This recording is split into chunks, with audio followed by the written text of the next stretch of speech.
Welcome to Feminine Power Time. Turn off the chatter and tune in to what matters. This is Arylo, your host, and I'm welcoming you today to episode number 94. It's the third in our series called Overwhelmed and Over It. And this specific episode and this specific conversation that we're all about to dive in together is called Are You Overgiving and Under Receiving? Just receive that inquiry for a moment. Are you overgiving and are you under receiving? The reason we're ending this specific series with this inquiry that we're going to dive into is because pretty much every woman I know is.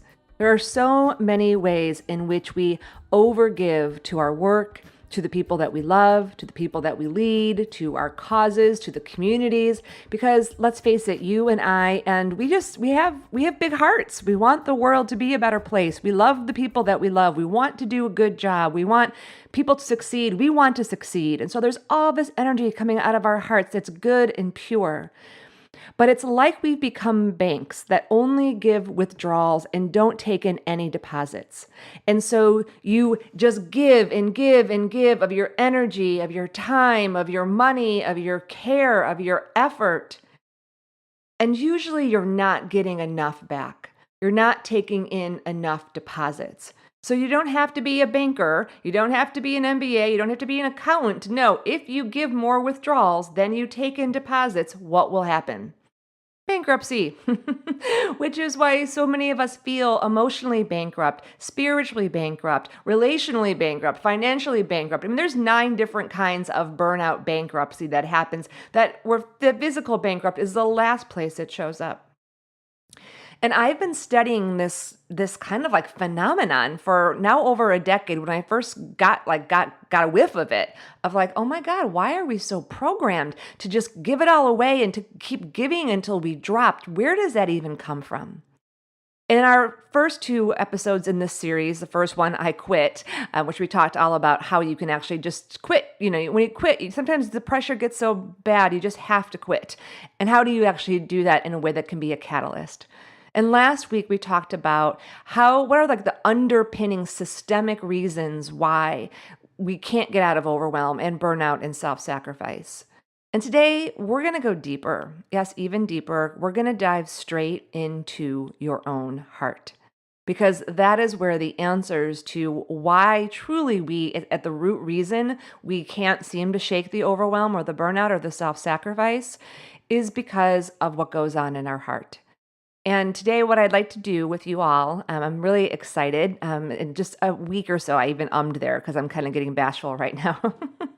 I'm just about to get started writing the Overwhelmed and Over It book next week when the new moon starts, because it's a new cycle. So I'll be starting the actual writing of the book. But I have 2 chapters I've already written. And the middle of the book goes to the deepest. It gets to the root. It's about liberating your heart from all of the feelings and fears and imprints that are stuck in there that cause you to overgive and under-receive and bankrupt yourself. And so today I'd like to share a piece of that chapter with you because it really feels like it gets to the essence of what's really going on in our heart. And I just got back from a Daring Women's Conference here in Seattle, where it was one of those one-day events where they get together and women really want to support each other and talk about the changes that are being made and feel empowered. And I always leave those, feeling really good. But what I also leave with is we're actually not getting into the root of what's really going on inside of the hearts of women everywhere. Because I know every woman that was in that room feels overstretched and feels like she has so much going on. And we're just so darn strong and so darn invincible that we just keep doing it. But you and I both know that it's not sustainable. You and I both know that if we want to be here for the long game, to see our children, our grandchildren, the world, the things that we love and dear for actually come to fruition, if we want this planet to be sustainable in 20, 30 years from now, you need to be healthy and radiant and resilient, and not from a place of I am tough, I am Wonder Woman. We're not super beings. We're not superheroes, you all. We're women. We're human beings. And so today I'd like to share a little bit of that chapter with you that talks a little bit about our heart and what goes on in there that causes us to overgive to a fault and not receive what we need. And then I'm going to talk a little bit about how do you know for yourself? Like, how do you know? What are the signs that you are overgiving and under receiving. And there's some systemic ones that are just like what you're showing up in your life. And there's also some deeper ones. I've actually identified 33. You know me, I'm always identifying what the dealio is. So I've identified 33 different signs of overgiving. But also I want to really allow you to leave today with how do you know? So that you can then, the third part of our conversation today is, okay, what do I do with that? What do you do in the moments when you are overgiving to a person or to a project or to your work or to anything, whether that's money, time, energy, effort? What do you do in that and moment? And then also, how do we help you with some proactive piece? So in the feminine leadership world that I work in and teaching the feminine wisdom way, one of the ways that we work is we practice. You know, I'm always talking about the practices because they really are the answer. So we have practices that I like to call our emergency care. They're the ones that like, oh my God, I'm about to overgive. I'm about to bankrupt myself emotionally. I'm about to bankrupt myself financially or whatever it might be. And you're able to pause in that moment and elevate out of the trigger, out of the emotional response, out of the overgiving into a different response. So that's the emergency care practice. So I'll give you some of those today.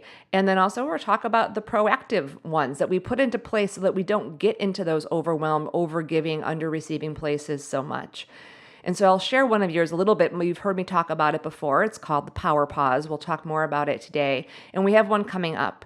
So a couple quick announcements before we dive in. Number one is, yes, it is time for the mid-year power pause, a best practice for staying out of overwhelm, staying focused on what matters. And so this year you can take it in 3 different ways with me. One, you can do it virtually from your house in June or July. It'll be live on June 23rd. Just go to flowpowerpause.com and you can register. We just opened up the doors today.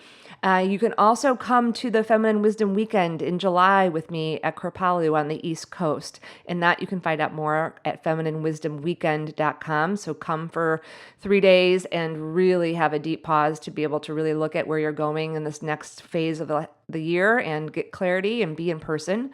Or I'll also be doing an evening workshop in Seattle with the Elevate Women's Network on July 9th. So it's an evening workshop and you can find more about that at my website at christinearylo.com.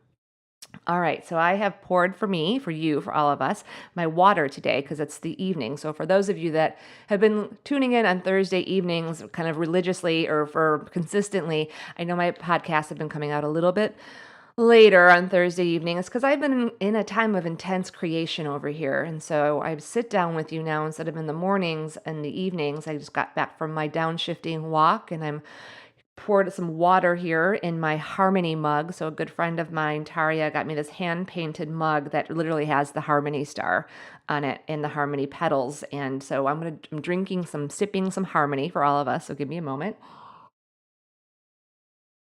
Oh, and it's bubbly water. That's even better. So it has some bubbles in it. And I've lit a candle that's sitting on top of a rock that I picked up off the Puget Sound to remind us all to be grounded in our bodies. And it's sitting on top of a silver token that says, be the change that you wish to see in the world, to remind each one of you and each one of us that we are here to be changes in the world by our very presence. And so this is really dedicated to that, to being able to be in this world, to be and give your sacred work, and to be here to also really truly be sustained and supported as we do so. So deep breath and exhale. And here we go. So this is from the chapter called Liberate Your Heart. And you can either listen to this with your eyes closed or your eyes open, but just tune in a little bit deeper as we slow down, as we always do at Feminine Power Time, to turn off the cray-cray world and tune into your deeper world where we know the truth lives, in your heart. So here it goes. A woman's heart is her power center. You see, your heart is the ignition switch of the fierce compassion and courage within you. It's where your wisdom and self-trust live. Your heart is the seat of your self-empowerment and self-esteem, the epicenter of embodied self-love. It's also where your feelings of scarcity, lack, unworthiness, self-doubt, and loneliness sit. It's where the fears of losing love, not having or being enough, being left behind, and not belonging have dug in. after years of having to survive on this crazy planet with people who don't always play kindly. Our hearts, much more than our heads, drive our choices about how we give our time, energy, care, and resources. The thoughts in your mind follow the feelings in your heart.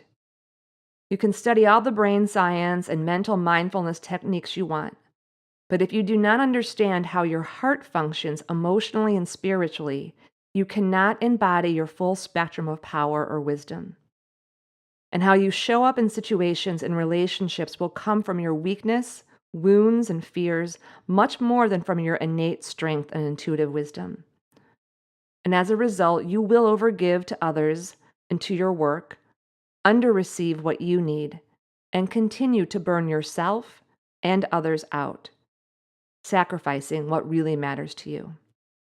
And here's the thing I want you to know, love, is that it's not just you. All women struggle with an imbalance in how much we give and receive.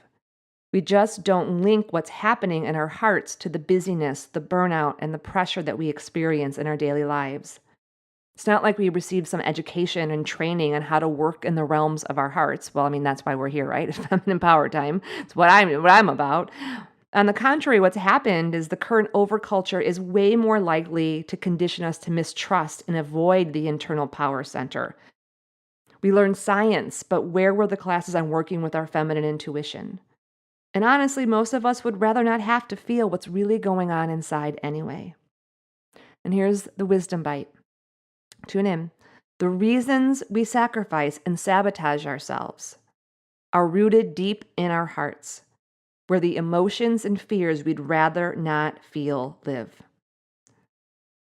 So just take that in for a moment. One of the reasons you sacrifice and sabotage yourself is rooted deep in your heart, where the emotions and fears you'd rather not feel. And by the way, can't even see, because it's not like you can go to the frickin' hospital and say, hey, can I get an x-ray of my heart to see where the feelings and the fears are inside of there that are driving me to overgive and underreceive and burn myself out and bankrupt myself?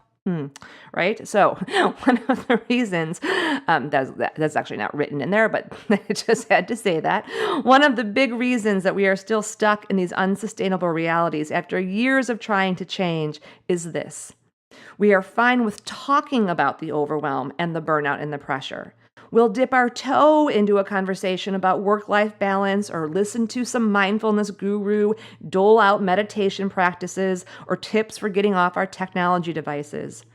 But to go where the real change happens? No thanks, no way. We'd rather stay where it's safe and we can be in control, in our intellect and in our minds, surfing the surface realms of personal growth and making small changes to get by. But if those routes really worked, we wouldn't be here right now, would we, together, looking for a different way, a deeper way, true wisdom, true power, and not more of the same mainstream jargon that's been keeping women trapped in unsustainable jobs, relationships, realities, education systems forever. Now, I'm going to get the flashlight out here. Here's the thing. Continuing on. You are a strong woman who has faced a lot in your life, and you are still here to tell the tale. You have an innate strength within you that has supported you thus far. So just feel that truth for a moment. That's truth. And no matter how strong or self-confident a woman appears, within the heart of every one of us lives unconscious fears that we just don't see, but that do run our choices and our thoughts and our emotions every day. Choices, thoughts, emotions. But they're not the kind of things we want to admit, even to ourselves. If you speak them out loud, they feel weak at best, sappy at worst. And so, of course, what am I going to do here with all of you?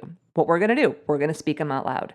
So here in the chapter, I wrote out 8 different fears that I've seen playing silent havoc in the hearts of women, some of the strongest, most accomplished women you'd ever see. But these fears, they're in there. I'm going to move myself here on my chair.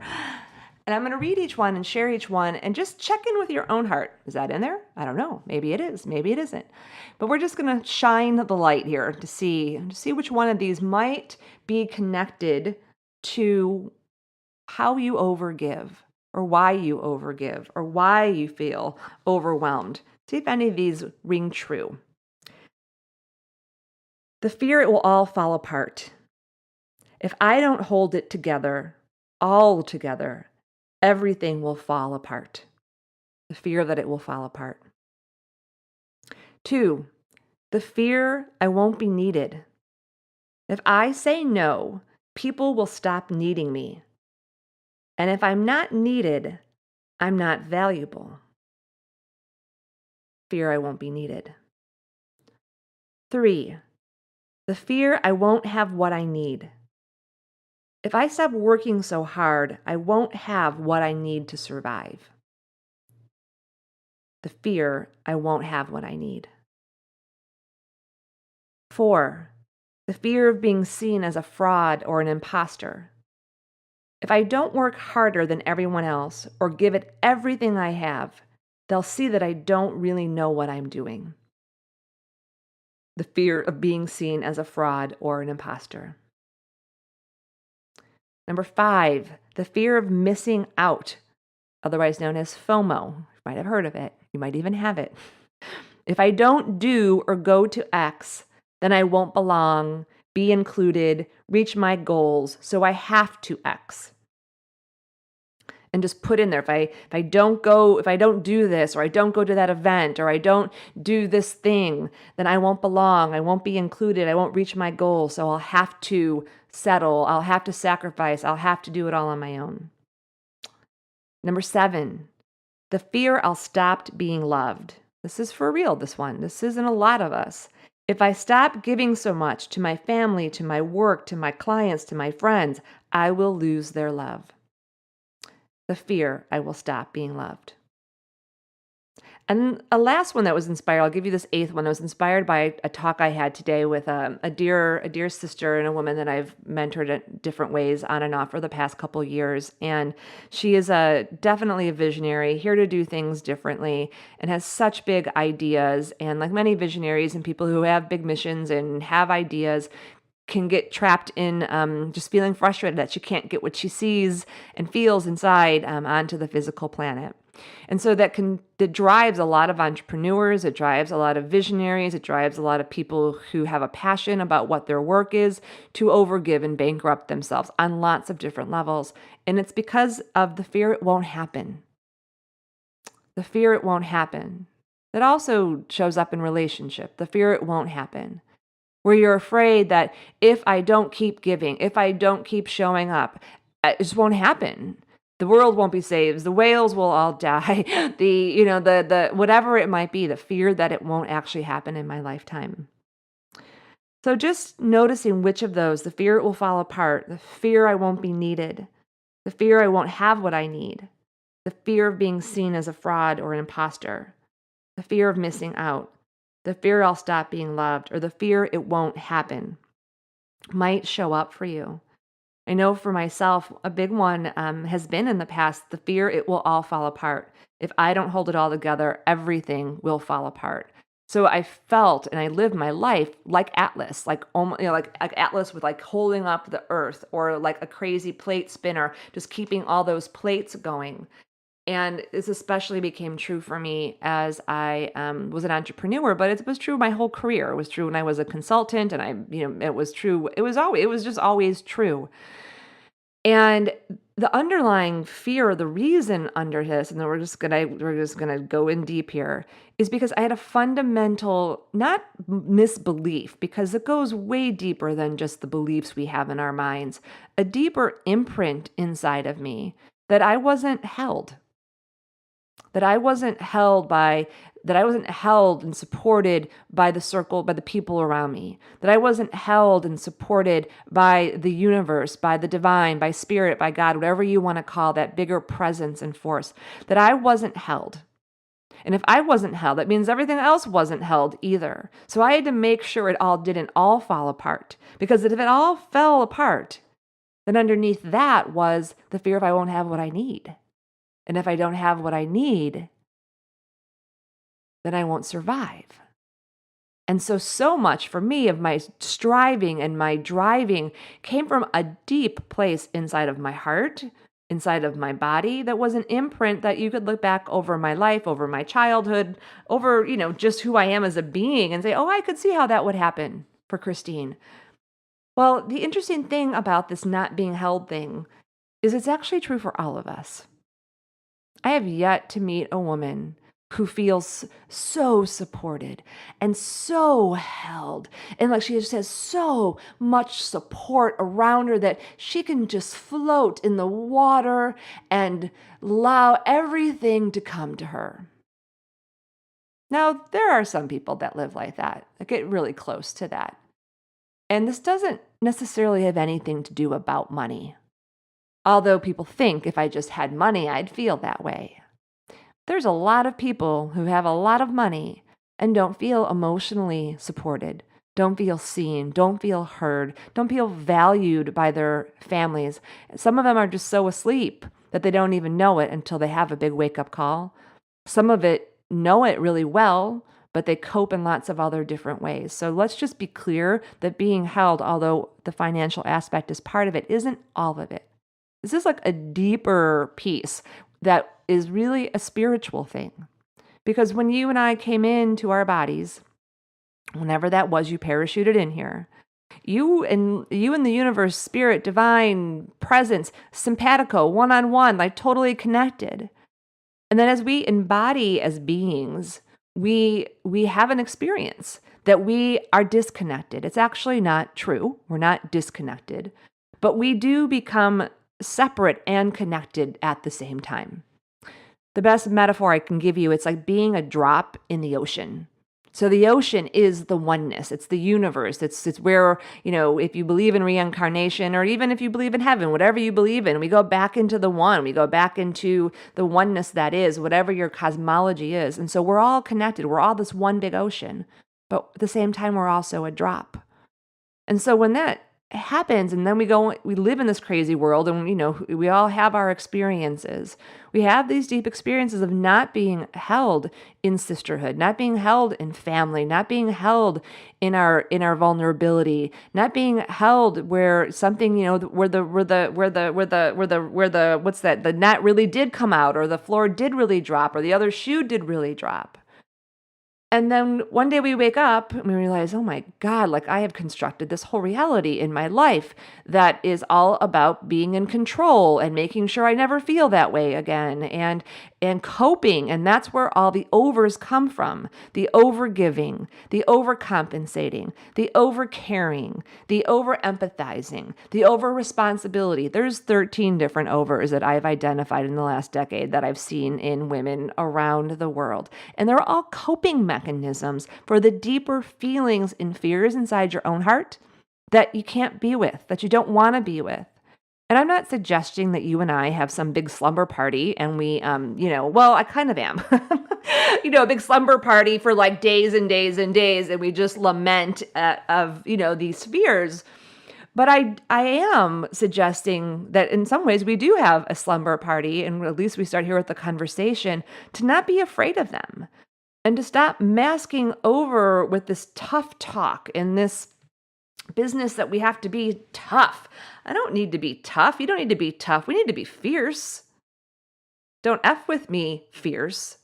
But I'm not putting on shoulder pads and, bummeling my way into any place.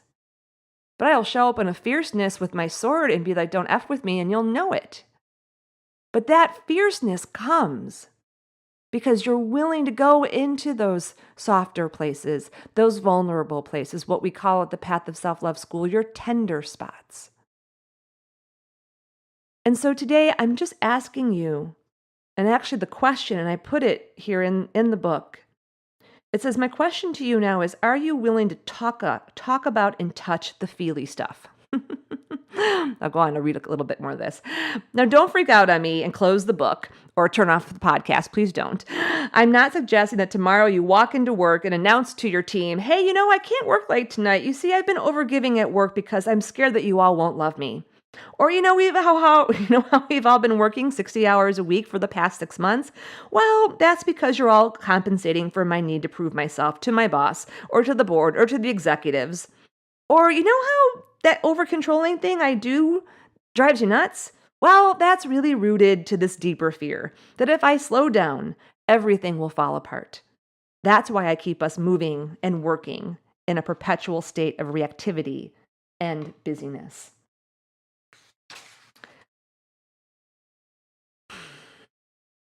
I'm really excited when I do actually get to share the full book with you. The book will be out in 2020, August or September. And I don't want to have to wait to share all of it with all of you. I figured, like, why do I have to wait to share this wisdom with you all till the book comes out? You're here with me, I'm here with you. And it's also why this summer and this fall, I am, as I've been talking about, opening up the space for up to 11 women to go on a 4-month personal transformation journey of this path of liberation that Overwhelmed and Over It will be about. And that invitation is going to come out, and that will start opening up next week. So make sure, if you haven't, if you're interested in really getting to the root of this, go to Overwhelmed and Over It and let me know, and I'll make sure to send you the invitation. But for today, what I want to underline before we go into how do you know, and I'll read this last little part. Without the heart, you can't make lasting change. Lasting change requires an elevation in consciousness that comes from the deeper intelligence held in the human heart. You can't think your way out, or else you would have already been successful at stopping the cycles that you keep getting stuck in. The way through to a new reality for yourself and the people and worlds you impact is to feel, reveal, and be real with what is going on within you. And so let's just take a pause here. I'm going to give you this practice. I wasn't going to give you this practice, but I know it's the one that you need right now. When you feel overwhelmed, stressed out, you can see you're in a pattern. You know that you're overgiving. You can feel it. And some of the signs here, I'll just read a couple of these from this list of 33. You're waking up in the morning and you're feeling tired. You're waking up thinking of all the things that you need to do. It takes you a while to fall asleep because you can't turn off your mind. You think resting is a good idea, but you feel guilty when you relax, like you should be doing something. You're often rushing by to get things done or feeling like you're running out of time. You know it's good to move your body at least 30 minutes a day, but you're lucky to get 1 to 2 days in. You give a lot to people you love, more than they give to you, and you feel resentful or angry. You sleep less than 8 hours a day. In the afternoon, your energy dips and you need some kind of stimulant to pick you up and keep you going like a cookie. You get sick and it lasts more than a couple days. You give a lot of energy to 1 or 2 specific areas of your life, and the other areas suffer because of it. You feel unsupported or alone, like the world's on your shoulders. In fact, your shoulders are often so tight and your body feels like sometimes like it's revolting or falling apart. You don't feel reciprocated. You don't feel received. You feel resentful. You can tell in your intuition something's off and how much you're giving and how much you're receiving at work, in a project, in a relationship, or it's having an effect in some part of your life. It's affecting your money. It's affecting your health. I see this a lot with entrepreneurs. They give too much and they don't have enough money. I see this a lot in people who work in the systems. They give, and then their health starts to suffer. And the thing is, people will keep taking more. The systems will keep taking more, not because they're evil, although there are some of that happening, but just because there's an insatiable need. And if you just keep pouring that compassionate heart and that passionate heart, the fire or the water, compassion is water, passion is fire, and you're not receiving, you're going to bankrupt yourself, because it's never going to be enough. Not because you're not enough, just because it's not all yours to do. So a couple practices here for you. First of all, if you feel the overwhelm, if you see yourself in a pattern, and let's just do this together right now. If you can tell, oh my God, I am totally overstretching, I am overgiving, I'm under receiving, instead of just trying some mindfulness tip, slow it down and get curious about what's going on in your heart. So just go ahead and close your eyes for a moment. Take your hand and put it on your heart. And if you can't close your eyes, still put your hand on your heart. And just feel into, and ask your inner wisdom, where in my life am I overgiving? Where am I overgiving? Giving more that's in harmony, giving more than what's needed, giving more than what you can afford to give, giving more than is required or useful. And presence, it could be a person, a project, your work, just seeing the drain and the imbalance and seeing the cost to you. Like, what's this overgiving? Whether it's over caring, taking over responsibility, over efforting. What's the cost? And then see if you can tap into what's the fear or the feeling underneath. If I stop giving so much in this way, what am I afraid will happen? If you stop giving so much in this way, love, what are you afraid of? What are you afraid will happen? And what's the feeling that brings up for you?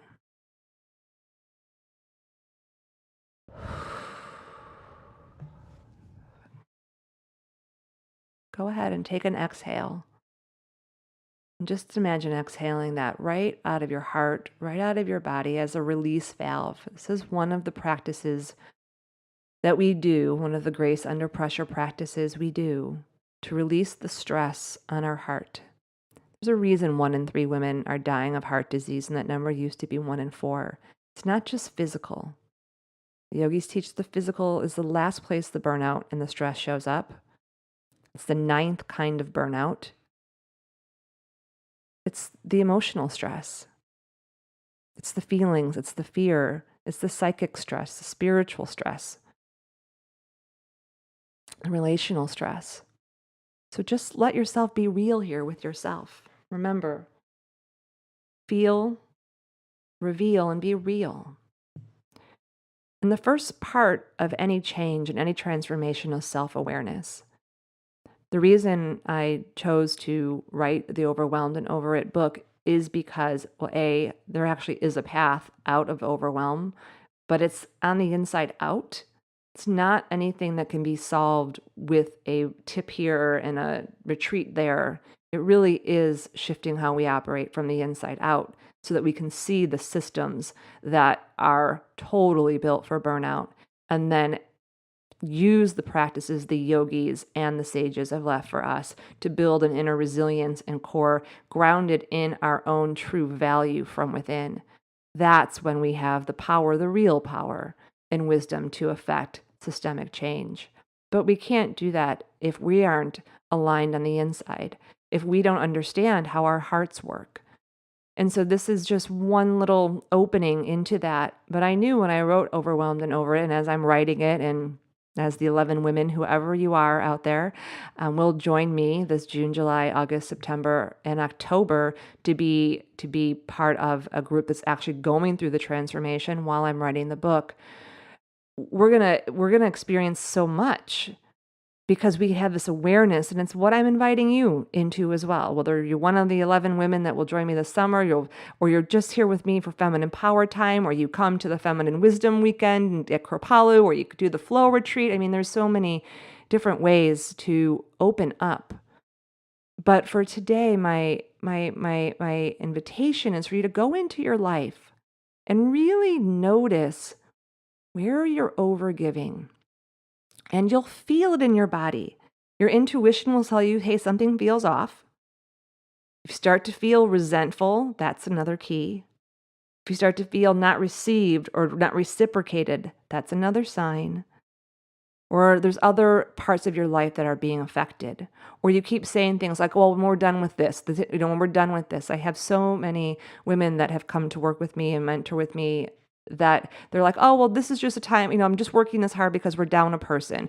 And I'll stop, working until 7 o'clock every night and working 70 hours a week when we get the next person. And of course, that never happens. And even if the next person comes and just more work comes, because the system is insatiable and it just will take more and more. And they're actually stuck in a pattern that's happening at a deep subconscious level. And so sometimes you can see these for yourself. Oftentimes you can't. But I just gave you 7 or 8 different fears. Just took a moment. You can even rewind here and listen to that meditation. But if you feel that sign, the anxiety, the stress, the contraction, the frenzy, the fragmentation, those are all signs that you're in overwhelm and you're operating from these deeper subconscious feelings and fears and imprints that you just don't know are there. Slow it down.